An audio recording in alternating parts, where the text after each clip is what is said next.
మన ప్రభు అయిన యేసుక్రీస్తు అతి శ్రేష్టమైన నామాన్ని బట్టి దేవుని బిడ్డలందరికీ నా హృదయపూర్వకంగా వందనాలు తెలియజేస్తున్నాను. హల్లెలూయా, హల్లెలూయా. ప్రియ దేవుని బిడ్డలారా, రోమీలు రాసిన పత్రిక 13వ అధ్యాయము, రోమీలు రాసిన పత్రిక 13వ అధ్యాయము 13వ వాక్యాన్ని మనం చదువుకుందాము. రోమీలు రాసిన పత్రిక 13వ అధ్యాయము 13వ వాక్యాన్ని మనం చదువుకుందాం.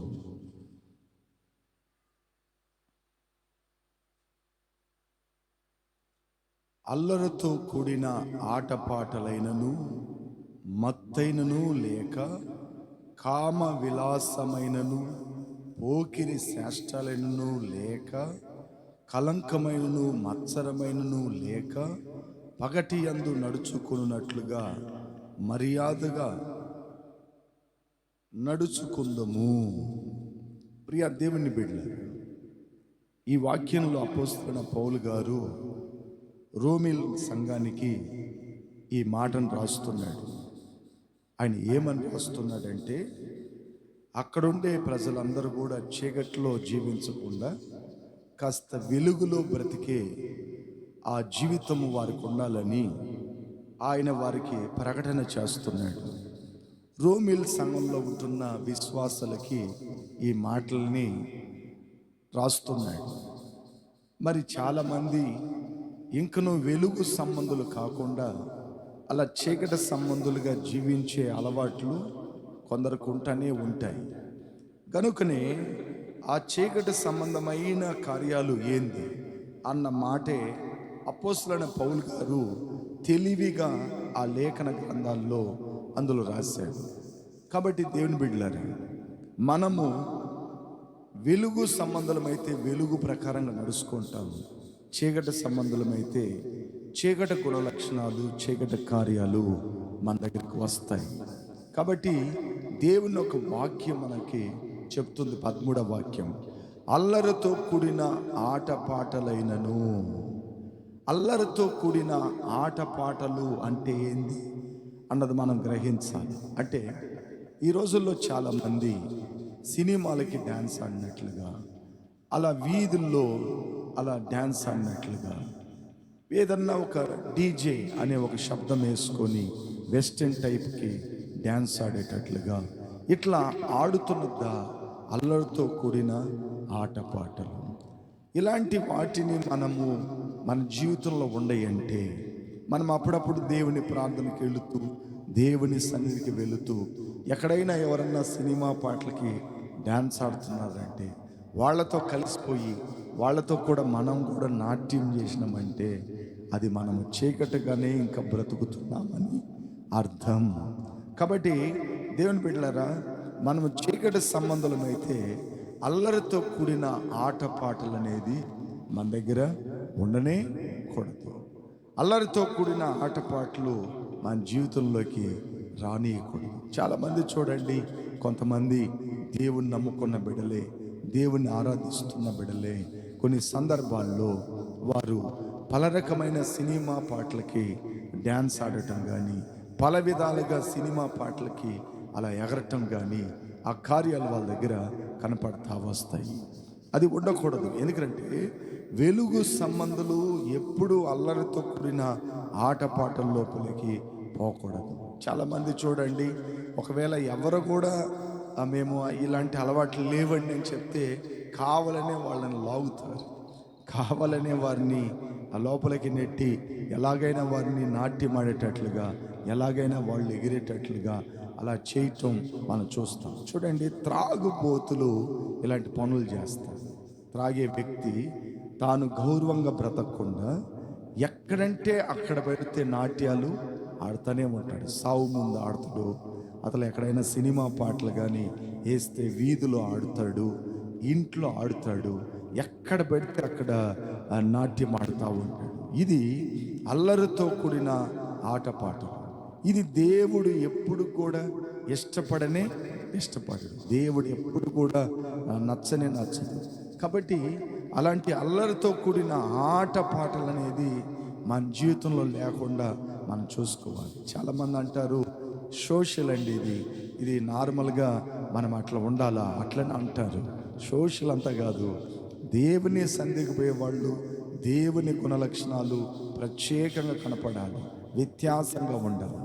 లోకస్తులు ఎలాగ ఆడుతున్నారో అదే రకంగా మనం కూడా ఆడకుండా మనం చాలా జాగ్రత్తగా చూసుకోవాలి. చూడండి, వాక్యంలో రాయపడినట్లుగా మళ్ళా రోమియల్ 13:13 వచ్చేయండి. మరలా రెండేది అక్కడ రాయపడింది చూడండి.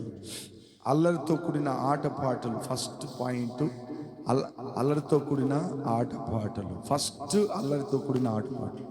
ఈ రోజుల్లో మరొక పెద్ద చిగ్గుసేటి ఏంటంటే చర్చిలో కూడా ఆడేది మొదలైపోయింది.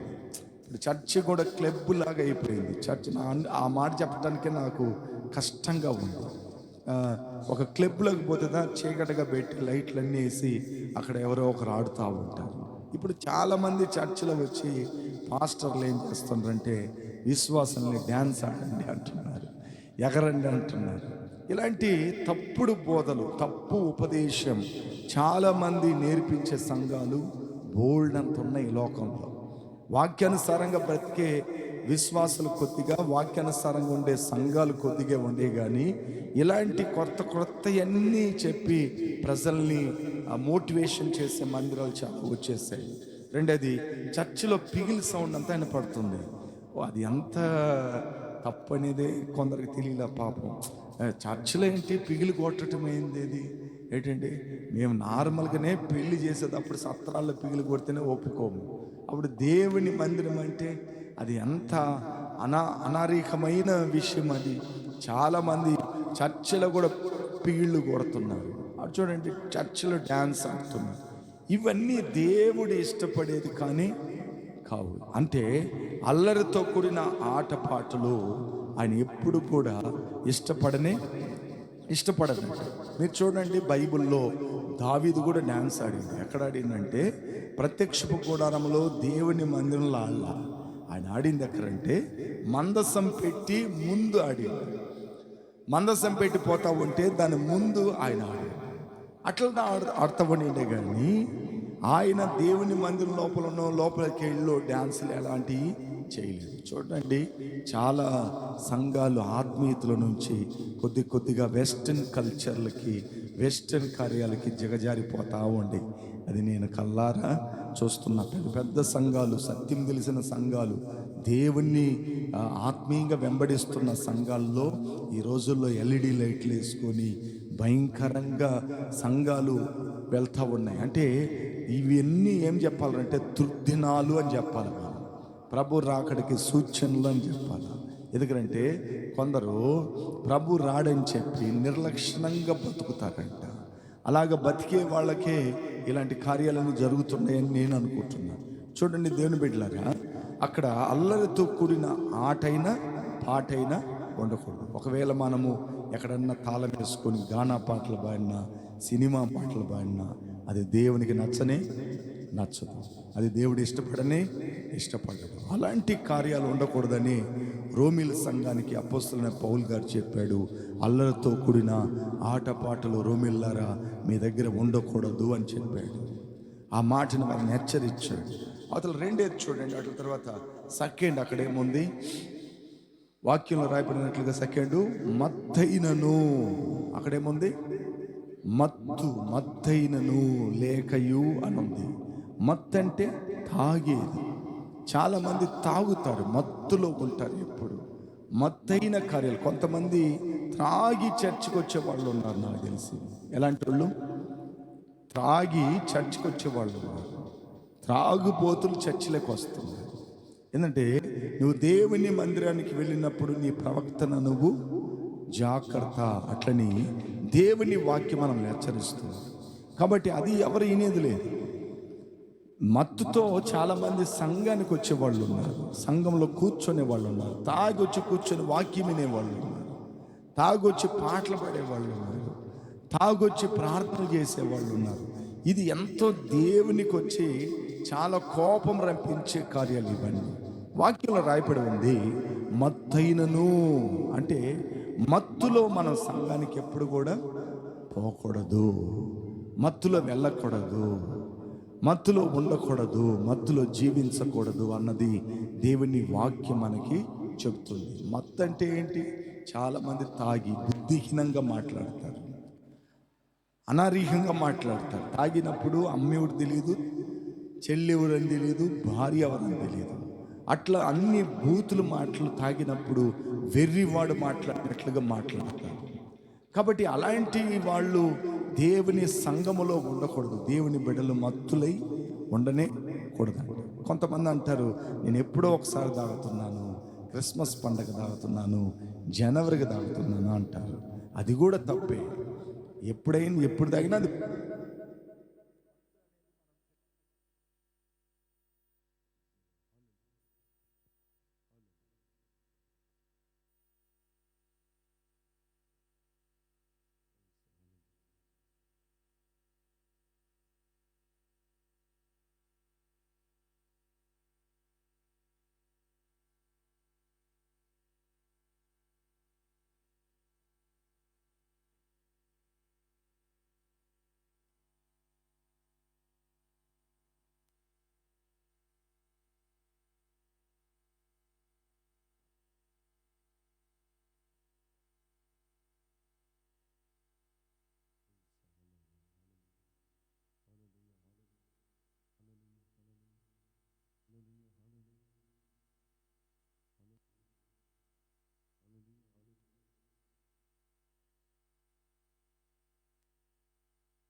ప్రైజ్. ఓకే,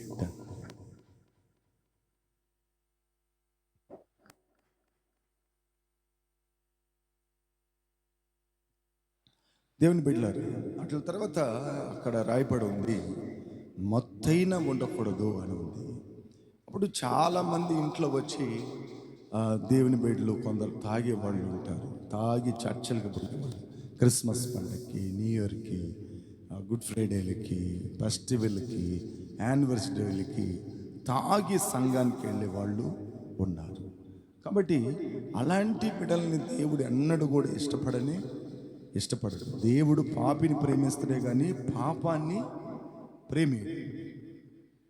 పాపినైనా నిన్ను ప్రేమిస్తాడు ఆయన. అయితే నువ్వు చేస్తున్న తప్పుని అన్నడైనా ప్రేమించే దేవుడు కానీ కాడు. అప్పుడు కొందరు మత్తులై ఉన్నారు అన్నట్లుగా అలా మత్తుతనాన్ని వచ్చి వాళ్ళ జీవితంలో లేకుండా విశ్వాసులు చాలా జాగ్రత్తగా చూసుకోవాలి. అదిదా రోమిల సంఘానికి అపోస్తలుడైన పౌలు అంటాడు, మీరు మత్తులుగా ఉండబాకండి. అప్పుడు ఆయన చూసేటప్పుడు వీళ్ళు ఏమై ఉంటారు? తాగి చర్చికి, తాగి కళ్ళు తాగినరు, నాటు సరాయి తాగారు, లేదా ఏదో తాగారు, తాగి దేవుని మందిరంలోకి వచ్చి కూర్చొని ఆ రెప్పలు కొట్టుకుంటా, అలా ఇగిలిస్తా పళ్ళు అలా ఉంటారు. అందువల్లే ఆయన అంత క్లియరెన్స్గా రాశాడు, మీరు మత్తులై ఉండబాకండి. అట్లని ఆ సంఘానికి ఆయన ఉపదేశిస్తున్నాడు. సెకండ్, వాళ్ళ తర్వాత రాయపడింది, నెక్స్ట్ చదవండి. అట్ల తర్వాత కలంకమునంటే ఈ లోక కామ విలాసము అని ఉంది తెలుగులో. ఓకే, వాక్యంలో రాయపడినట్లుగా నేనే చదువుతాను ఒకసారి. కామ విలాసమైనను అంటే ఈ లోక సంబంధమైన కార్యాలు, ఇక లోకమైన కార్యాలు మన దగ్గర లేకుండా మనం చూసుకోవాలి. ఆ కార్యాలను చూసేటప్పుడు మనం చాలా జాగ్రత్తగా మనం పాటించాల్సిన కొన్ని కార్యాలు ఉన్నాయి. ఈ లోక సంబంధమైన కార్యాలు. చాలామంది దేవుని మందిరానికి పోతారు, అయితే లోక సంబంధంగానే బతుకుతారు. ప్రతి లోక సంబంధమైన మాటలు, లోక సంబంధమైన విషయాలు, లోక సంబంధమైన కార్యాలే వాళ్ళ దగ్గర కనపడతానే ఉంటాయి. ఎట్ట కనిపెట్టచ్చంటే, ఎప్పుడైనా మనం కష్టం చెప్పేటప్పుడు ప్రార్థన చేద్దామని చెప్పరు. ఆ మాట దేవుడు చూసుకుంటాడులే అట అనరు. దేవుడు నీకు సహాయం చేస్తాడులే అనే మాట రాదు వాళ్ళనమాట. కష్టమా? ఎందువల్ల? జీతాలు రాలేదా? ప్రాబ్లం ఏంది?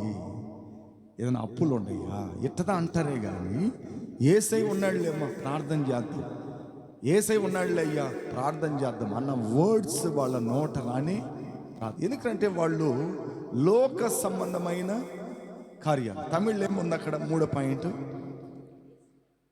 అంటే కామ విలాసము తెలుగులో ఉంది. అవునా? దీంట్లో 3లో ఉంది. ఓకే, ఇందులో 3లో ఉంది. కాబట్టి మనము ఈ లోక సంబంధమైన ఆ కార్యాలను మన దగ్గర ఉండకుండా చాలా జాగ్రత్తగా మనం చూసుకోవాలి. అది చాలా ప్రాముఖ్యమైన విషయం. ఆత్మీయులం అంటే ఆత్మీయులంగానే పోవాలి. ఈ సినిమా డైలాగ్ మాట్లాడేది, ఈ సినిమా పాటలు అప్పుడప్పుడు కొయర్స్ పాడేది, ఈ సినిమాలో ఉంటున్న వాటిని పబ్లిక్గా చెప్పుకునేది, ఇవి మనం ఎప్పుడు కూడా చెయ్యకుండా చూసుకోవాలి. అవి అనకుండా మనం చూసుకోవాలి. అది చాలా ప్రాముఖ్యమైన ఒక విషయం. అట్ల తర్వాత 4వది ఏం రాయబడిందో చూడు. 4 నెంబర్ పాయింట్ 4. మీకు మారి ఉంది, మీరు ఏమనుకోబాకండి. ఓకే, ఇక్కడ పోకిరి శాస్త్రాలు ఉంది తెలుగులో. 4వ పాయింట్ ఏముందంటే పోకిరి శాస్త్రాలైనను లేకయు అని ఉంది. పోకిరి శాస్త్రాలు లేకయు అని ఉంది. అంటే కొన్ని పోకిరితనాలు మన దగ్గర ఉండకూడదు. ఇతరులని యామరిచేది, ఇతరులని ఏడిపించేది, ఇతరులని ఇబ్బంది పెట్టేది, ఇతరులని మనము బాధించే కార్యం. పోకిరి అంటే ఏంది? పోకిరి శాస్త్రాలు అంటే ఏంది? ఆ పోకిరితనంగానే ఉంటాయి అన్నీ. ఉద్యోగంలో, ఇంట్లో, బయట, సొసైటీలో ఎక్కడికి వెళ్ళినా ఆ పోకిరి కార్యాలు చేస్తూనే ఉంటారు. ఆ అలవాట్లు జెనెటిక్ ఎప్పుడు కూడా పోదు. ఆ గుణ లక్షణాలు పోవు. అప్పుడు సంఘములో కూడా దేవుని బిడ్డలు, విశ్వాసులు పోకిరి శాస్త్రాలు లేని వారై ఉండాలి. అంటే అలాంటి అలవాట్లు, గుణ లక్షణాలు మన దగ్గర ఉండకూడదు. అంటే ఏంది? దేవుడు ఒక మాట అన్నాడు. ఏమన్నాడంటే, నువ్వు కొంచెములో నమ్మకంగా ఉంటే నేను విస్తారమైన వాటి మీద నిన్ను నియమిస్తాను అన్నాడు. అప్పుడు పోకిరి శాస్త్రాలు ఉండేవాడు కొంచెం నమ్మకంగా ఉండలేడు. కష్టం అది. ఎందుకంటే వాడు గుణలక్షణం అది. వాడు చేసే పెద్ద పొరపాటు ఏంటంటే, వాడు ఆమె లైఫ్ అంతా ఏం చేస్తుందంటే, ఎవరో ఒకరిని ఇబ్బంది పెట్టి యామరించి ఎలాగనో బతికేయాలా, ఎలాగో జీవించాలా, ఎలాగనో ముందుకెళ్ళిపోవాలా అన్న మైండ్ సెట్ మాత్రమే ఉంటుంది. కానీ ఆ గుణలక్షణం వాళ్ళ దగ్గర ఎప్పుడు ఉంటూనే ఉంటుంది. చూడండి, నేను ఒక మాట చెప్తాను. ఒకటి చిన్న వయసులో దొంగతనం అలవాటు ఉండేది. వాడు పెద్ద అయిన తర్వాత కార్ డ్రైవర్ అయ్యాడు. కార్ డ్రైవర్ అవ్వగానే వాడి దగ్గర ఆ మేడం గారు ఒక బ్యాగ్ ఒకటి ఇచ్చి, ఈ బ్యాగ్ని కుట్టించుకొని రా నాయన, పలానా కాంప్లెక్స్లో టైలర్ షాప్ ఉంటుంది, నువ్వు వెళ్ళు అని చెప్పి 1000 రూపాయలు ఇచ్చి, వీడు నేరుగా వెళ్ళి టైలర్ కుట్టాడు. కుడితే 200 రూపాయలు బిల్ అయింది. ఎంత అయింది? 200 రూపాయలు బిల్ అయింది. అయితే వీడు పోకిరి శాస్త్రం చూడండి, వీడి జెనెటిక్ చూడండి. 600 రూపాయలు బిల్ వేసి అని అడిగాడు. ఎంత అడిగాడు? 600 రూపీస్ వేసి అన్నాడు. నేరుగా తీసుకొని వచ్చేసి ఆ మొదలమ్మ దగ్గర ఇచ్చేసాడు. అమ్మ అదిగోండి పట్టుకోండి. అమ్మ నింది, నాయన ఈ చిన్న రంధ్రానికి ఇంత డబ్బులు అయ్యా అని అడిగింది. అవునమ్మా, ఇంత డబ్బులు ఖర్చు అయింది అన్నాడు. ఆమెకి డౌట్ వచ్చి ఆ బిల్లులో ఫోన్ నెంబర్ ఉండలేకే నేరుగా వెళ్ళి ఫోన్ చేసి విచారించింది. అమ్మా, మీ డ్రైవర్ గారిదా 600 రూపాయలు ఏమన్నాడు, అయితే అయింది మాత్రం 200 రూపాయలు మాత్రమే, 200 మాత్రమే అయింది అన్నాడు. అప్పుడు వాడుకున్న గుణలక్షణము వాడికి మంచి జాబుని పోగొట్టింది. ఆమె వెంటనే తలాలు తీసుకుని, నువ్వు పనికొద్దునైనా, నువ్వు వెళ్ళిపో, నీ బ్యాలెన్స్ ఇచ్చేస్తానని చెప్పి పంపించేసింది. అంటే ఏంది? వాడి దగ్గర ఉంటున్న యామరిచ్చేది, మోసగిచ్చేది, అబద్ధమాడేది, దొంగతనం చేసేది, ఇవన్నీ పోకిరి లిస్టులోకి వస్తాయి. ఇతరులని యామరిచే గుణలక్షణం, ఇతరులని ఇబ్బంది పెట్టే ఆ గుణలక్షణం, ఇవన్నీ దేంట్లో వస్తాయంటే పోకిరి అని ఆ గుణలక్షణం లోపలికి ఇవన్నీ ఎంటర్ అవుతాయి. కాబట్టి మన జీవితంలో మనం ఎవరిని కూడా యామరిచే వాళ్ళమై ఉండకూడదు. యామరిచిన వాళ్ళు ఎవరన్నా బైబిల్లో బాగుపడారా? మీరు ఎక్కడన్నా చూడండి. యామరిచిన వాళ్ళు బైబిల్లో ఎక్కడైనా ఒక్కరైనా బాగుపడినట్లుగా మీరు చరిత్ర చెప్పగలుగుతారా? యేసు ప్రభుని ఇస్కరేతు యూదా 30 వెండి నాణ్యాలకి అమరిచ్చాడు. కోడనే ఉండి అమరిచ్చాడు. పొట్ట పగిలి పేగులు బయటకు వచ్చి సచ్చాడు. యామరిచినుడు బాగుపడాడా? లేదు. అననీయ సఫేరా పరిశుద్ధాత్మ దేవుని దగ్గర అబద్ధమాడారు. అబద్ధమాడినోళ్ళు ప్రాణాలతో బతికి జీవించారా? లేదు. భర్త పోయాడు, కూడా భార్య కూడా చనిపోయింది. చూడండి, అప్పుడు పోకిరి శాస్త్రాలు అంటే ఈ అలవాట్లు, ఈ గుణ లక్షణాలు మన దగ్గర ఉండేటప్పుడు, యామరిచ్చేది, అలా మోసగించే ఆ కార్యాలు మన దగ్గర ఉండేటప్పుడు వారు ఏమాత్రం జీవించినట్లుగా మనం చరిత్రల్లో చూడలేము. అట్లనే బైబిల్లో యోసేపు అన్నలు తనని యామరిచ్చారు, తనను మోసగిచ్చారు. వాళ్ళు ఏదన్నా బాగుపడినట్లుగా చూసారా మీరు? బైబిల్లోనే యోసేపుదా వాళ్ళ జనరేషన్ నడిపించేటట్టుగా మారిండే కానీ వాళ్ళ అన్నోళ్ళు ఎవరు కూడా జనరేషన్ నడిపించేటట్లుగా వచ్చారా? ఎవరు కూడా రాడు. ఎందుకంటే యోసేపు కడిసివాడు, చాలా చిన్నవాడు. చిన్న వయసులోనే తాను దేవునికి నమ్మకంగా ఉండటం వలన అతన్ని దేవుడు ఆశీర్వదించాడు. అప్పుడు మోసే అట్లా బైబిల్లో మీరు కానీ ఒక్కొక్కరిని కానీ మీరు చూసుకుంటా వస్తే మోసగిచ్చిన వాళ్ళే కానీ, అబద్ధమాడే వాళ్ళే కానీ, యామరిచిన వాళ్ళే కానీ అలా జీవించినట్లుగా చరిత్రలు లేవు. ఓకే, ఆకాన్ దొంగలిచ్చుకొని వచ్చి పెట్టుకొని నేను కాదు అట్లా నిలబడుకున్నాడు. ఆకాన్ ఫ్యామిలీ టోటల్గా ఎరికోలో టోటల్గా మొత్తం కోల్పోయాడు. హాయి అనే ఒక పురములో మొత్తాన్ని పోగొట్టుకున్నాడు. This lesson. ఇట్లా పోకిరి శాస్త్రాలు మన దగ్గర ఉంటే మనం ఎప్పుడు కూడా ముందుకు ఎదగలేము, ముందుకు పోలేము. కాబట్టి దేవుడు చెప్తున్నాడు, అలాంటి శాస్త్రాలు నువ్వు మానేయాలి, అలాంటి వాటిని నువ్వు వదిలేయాలి, మానేసుకోవాలి అటంటున్నాడు. వాళ్ళ తర్వాత ఐదో కార్యాన్ని మనం చదువుతాం. ఓకే, కలంకమైనను. కలంకం అంటే కలంకలాడేది. ఇతరుల మీద మనము అభాండంగా వారి మీద లేనిపోయిన వాటినన్నీ చెప్పటం, లేనిపోయిన వాటినన్నీ వారి మీద వెయ్యటం, వారి మీద పలరకమైన కలంకాలు చెప్పుకుంటా ఉండటం. ఇది ఒక పెద్ద ముసలమ్మ ముచ్చట్ల కథలాగేది. ముసలమ్మ ముచ్చట్లకి తీరువేలే. మాట్లాడుతూనే ఉంటారు. ఏదో ఒకటి చెప్పాలి, ఏదో ఒక గొడవ తేపాలి, ఏదో ఒక ప్రాబ్లమ్స్ పెట్టాలి. నెమ్మదిగా ఉండే వాళ్ళని కూడా ఏం చేయాలి? చెడగొట్టాలి.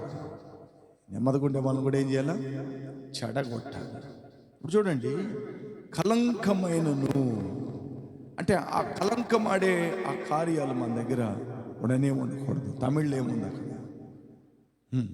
కలంకమాడేది. అప్పుడు వాక్కువాదం, అదే కలంకం అంటే రెండు ఒకటే. వాళ్ళని తిట్టటమే కానీ, నింద మోపటమే కానీ, గొడవ తేవటమే కానీ, సమస్యని ఏర్పాటు చేసి అట్లా చేయటమే కానీ, ఈ కలంకం అనేది వచ్చి మన దగ్గర ఉండకూడదంట. అప్పుడు ఈ కార్యాలని దేవుడు మన దగ్గర చూస్తున్నాడు. కలంకమాడేవాడు కానీ, కలంకమాడే నాలుక కానీ, సామెతల గ్రంథంలో కలంకమాడే నాలుక ఉండదంట. కలంకమాడే నాలుక ఉండదు. గొడవ వేస్తూనే ఉంటుంది. ఆ నాలుక ప్రాబ్లమ్స్ని తీసుకొని వచ్చి పెడతానే ఉంటుంది, ఇబ్బందులను తీసుకొని వచ్చి పెడతానే ఉంటుంది, సమస్యల్ని ఏర్పాటు చేస్తూనే ఉంటుంది. కలంకమాడే నాలుకని మనం ఏం చేయాలి? చాలా జాగ్రత్తగా మనం కాపాడుకోవాలి. బైబిల్లో రాయబడి ఉంది, ఆ సంఘానికి అపోస్తలుడైన పౌలు అంటున్నాడు, కలంకమాడే వాళ్ళు మీలో ఉండకూడదు.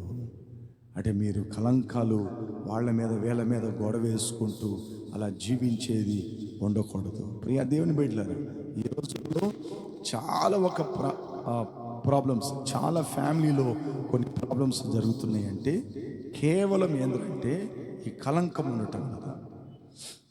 ఈ కలంకము అక్కడ ఇంట్లో చాలామంది అలా చేయటం వలన, ఒకరి మీద ఒకరు చెప్పటం వలన ఇంట్లో పెద్ద ప్రాబ్లమ్స్లే ఉత్పత్తి అవుతా ఉంటాయి. దాన్ని అట్నే మనం ఏం చేయాలంటే మరుగు చేసి వదిలేయాలి.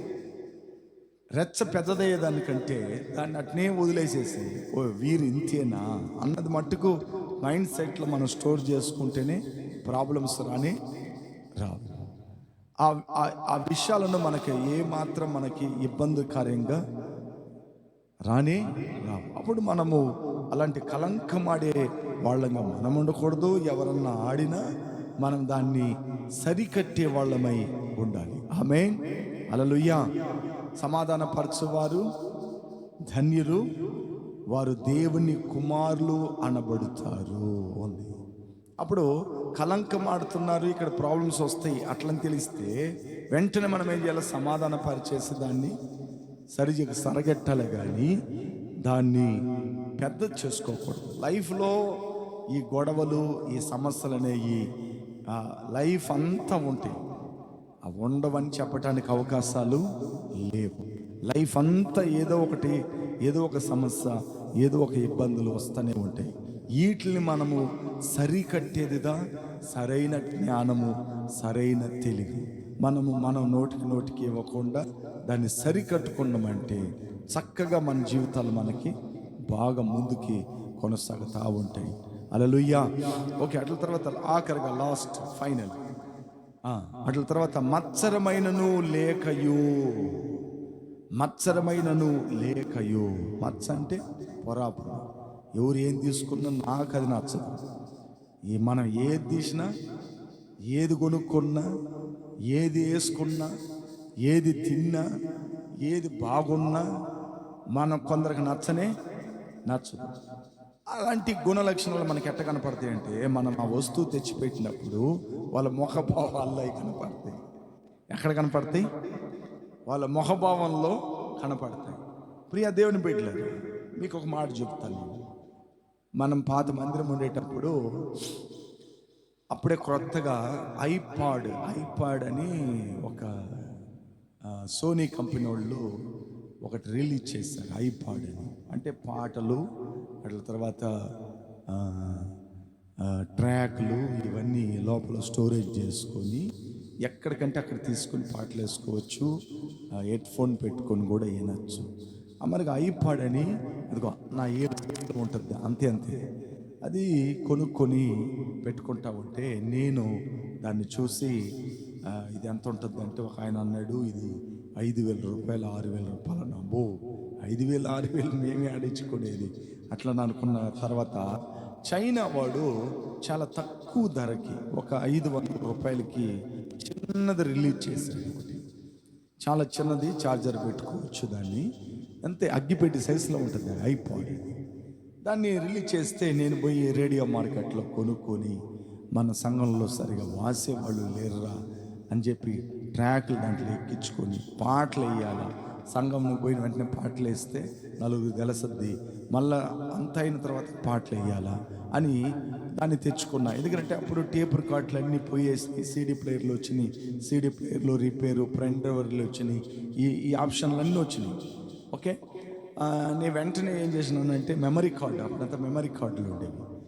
ఇంకా నేను ఐప్యాడ్ని తీసుకుని వచ్చి పెట్టుకొని పాటలు వేస్తూ ఉంటే అంత బ్రహ్మాండంగా సౌండ్ బాక్స్ వినపడేది. ఒకడికి చర్చిలో వచ్చి కూర్చున్నాడు ఏం కుళ్ళు తెలుసా? నేను ఐప్యాడ్ కొన్నాను కదా చర్చిలో, అది వాడు కుళ్ళు వచ్చింది. వాడు ఇట్టి చూపి అని చెప్పి దాన్ని గట్టిగా నొక్కి ఎరగొట్టింది స్విచ్. నేను బెత్తరపోయినాను. రే ఏందిరా అంటే, నేను ఊరు చెక్ చేసినాను అంతే. ఒరే చెక్ చేసేవాడివి చాలా మీరుడిగా నువ్వు హ్యాండిల్ చేయాలని ఇంత ప్రెషర్గా నొక్కతారు ఎవరైనా అన్నా. ఇంకా అప్పటి నుంచి వాడు నేను ఏం వస్తువు కొన్నా వాడిని కంట పెడతా ఉంటాను. వాడి దగ్గరికి పోనీయకుండా చేస్తాను. ఏం చేస్తాను? వాడి దగ్గరికి పోనీయకుండా చేస్తాను. కీబోర్డ్ కొన్నా, వాడికి పొరాపన వచ్చింది. అసలు ప్యాడ్ కొన్నా, అది వాడికి పొరాపన వచ్చింది. ప్యాడ్ కొనిండా ఈ గుడిసె సంఘం పెట్టుకొని ఈ మనిషి ఎట్లా కొనిండా ప్యాడ్నే. అట్లనే వాడికి కుళ్ళు లోపల వచ్చి మత్సరం ఉండకూడదంట, లోపల మత్సర పడకూడదు. దేవుడు మనం దీవించాలంటే, ఆశీర్వదించాలంటే ఎవరి మీద మనం ఏం చేయకూడదు? పొరాపన పడకూడదు. ఎవరి మీద మనకి మత్స రానికూడదు. ఎవరిది మనం కావాలని ఆశించని ఆశించకూడదు. నాకు తెలిసిందల్లా ఒకటే, బైబిల్, నీ కలిగిన దాంట్లో నువ్వు తృప్తి పొంది ముందుకు జీవించు అన్నాడు దేవుడు.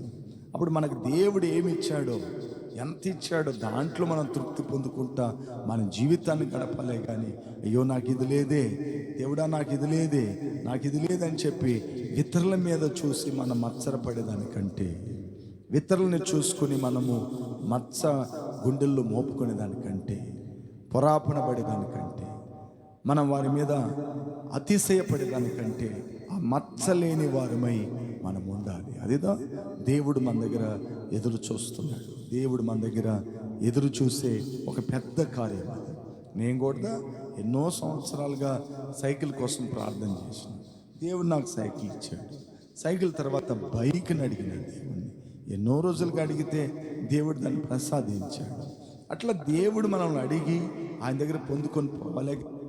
అది దాన్ని మనం వచ్చి ఒక పెద్ద ఆ పొరాపనగా ఉండే కార్యాలు ఉండకూడదు. ఒకసారి నాకు ఆ చర్చిలో జరిగిన కొన్ని సంఘటనలు కూడా ఉన్నాయి చెప్పాలంటే. ఈ పైన ఈ పాల్ సీలింగ్ వేపేస్తున్నాను. ఒక మనిషిని మాట్లాడి ఈ పైన ఈ సీలింగ్ వేపిస్తున్నాను అంటే, నేను ముందుగా అనుకున్నాను బాడు స్థలమే కదా, బిడలు కాస్త ఎండకి ఇబ్బంది పడిపోకూడదు.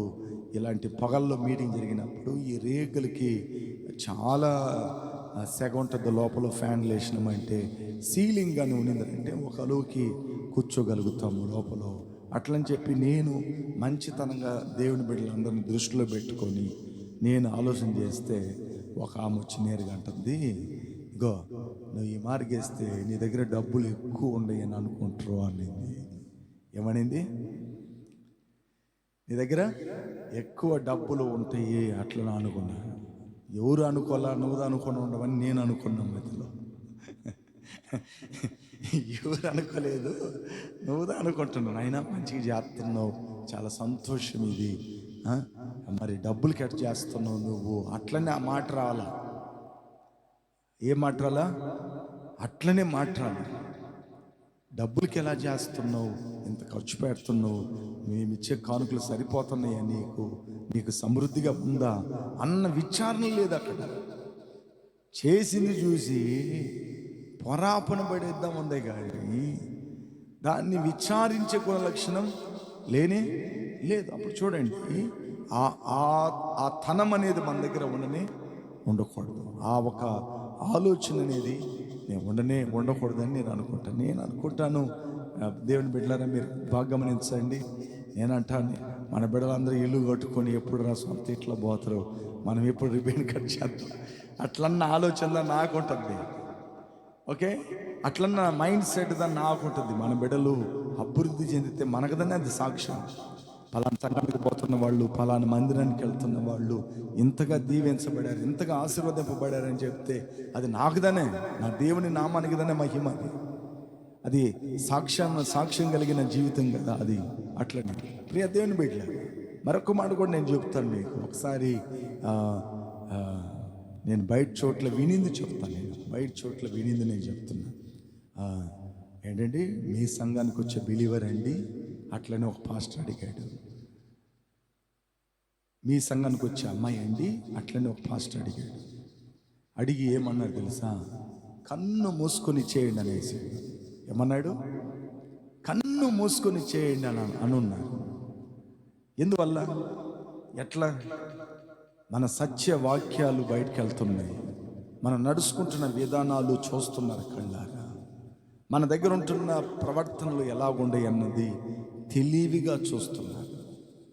నన్ను చూసి ఒక పాస్టర్ అనుకున్నాడు, నాకేదో ఒక 22 ఏండ్లు పాప ఉన్నట్టుగా ఫీల్ చేసుకున్నాడు. ఆయన చూసి, పాస్టర్ పాల్ డేల్ గారు, మీ పిల్లలు ఎవరన్నా ఉంటే, మాకు అబ్బాయి ఉన్నాడు, పాస్టర్ గారు మా అబ్బాయికి మీ పాపని ఇవ్వండి, మీరు చెప్పండి 2 నిమిషాల్లో వస్తాను ఇంటికని. ఒరే నాకు అంత పెద్ద పిల్లలు లేరు, నాకు చాలా చిన్న పాప ఉంది, ఇప్పుడు దా 7th స్టాండర్డ్ చదువుతుందని చెప్పి. 7th స్టాండర్డా? నేను ఇంకా పెద్ద పిల్లలు ఉన్నారని అనుకొని ఇంత ప్రయాసపడుతున్నానే అన్నాడు. ఇది సాక్ష్యం అనే జీవితం మనలో ఏమీ లేదు. మచ్చ, డాగు, మడత అది పెట్టుకొని మనకేమొస్తుంది? మన బిడ్డలు ఆశీర్వాదకరంగా ఉంటే అది మనకుదా దీవెన. దేవుని బిడ్డలు ఆశీర్వదింపబడితే నాగుదా?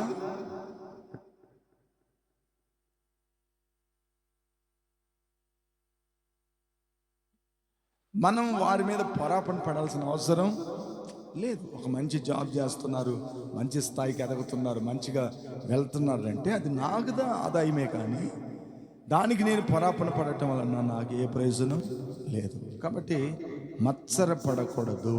అక్కడ ఉంది, మత్సరమైనను లేకయు పగటి యందు నడుచుకున్నట్లుగా మర్యాదగా నడుచుకుందుము.